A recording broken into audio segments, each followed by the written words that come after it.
الله رب العزت فرمائے قل یا عبادی الذین اسرفوا علی انفسهم لا تقنطوا من رحمت الله. الله رب العزت خپل بندگانو لپاره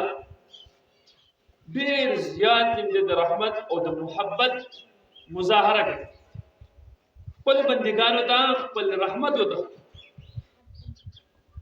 او الله رب العزت څومره مهربان دی، څومره د خپل بنده سره د رحم او د کرم او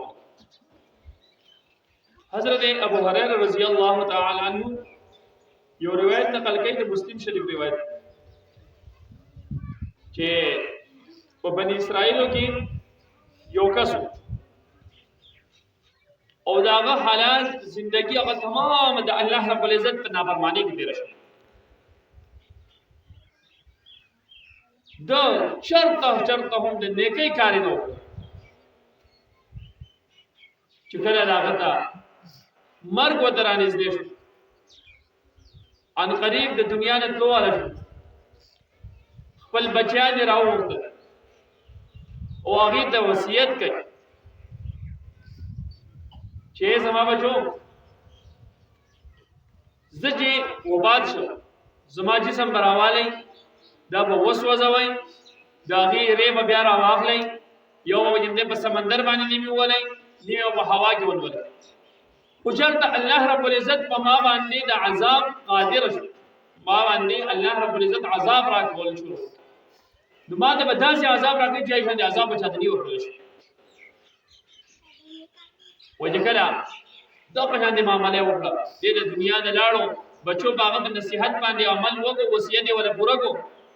الله رب العزت فرشتو د اوس حکم وکړ چې زما فرشتو ورشي، زما د پلانې باندې د ایرې د جسم دا کمی دي، سمندر به حکم وکړ اخر راجمه، هوا دې حکم وکړ راجمه کړي دې مې د ځان د ودرو ما باندې وایا دا دې سجل کړي د سوج نه دا عمل کړي وې الله ته پته ده دا سوج نه کړي استاد یې د وجه نه کړي استاد یې دې نور سره سره نو ما ته پته وا او چرته تا باندې دې عذاب راغول شروع کړو نو ما ته هیڅ خاصه ولا نشته ته دې یې د وجه نه کړي. الله رب العزت وایي جزاء ما الله مستا تمام ګناهونه ما رب دومره دې نه او چې لک شان دې باندې دې یې بل روایت دی حضرت موسی علیه السلام د الله رب العزت نه یو پیره تاسو کې چې رب یې مولا چې کله بندا یو نیکوکار بندا هغه ته د आवाज وکړي نو ته څه جواب ورکړي او ته زوی لبیک جواب کو لبیک. بیا موسی علیه السلام ته پوښتنه کوي اے زماره با چې کله یو زاهد دنیا طرف د نبی توجه ختم کړي، دنیا یې پرې خو دي، دنیا سره معاملات یې پرې خو دي، تعلق سره ختم کړي، ټول هر څه ستاسو طرف ته متوجه دي. دا سره आवाज کوي بیا څه جواب بیا وته الله رب عزت وایي دته جواب دي لبیک. بیا موسی علیه السلام تاسو کې یې زماره با چې کله یو صائم یو روزدار بندا هغه ته راوړي ستاسو دې आवाज کوي هغه ته جواب ملوي او هغه ته لبیک. بیا موسی علیه السلام په اخر کې په تعجب سره تاسو کوي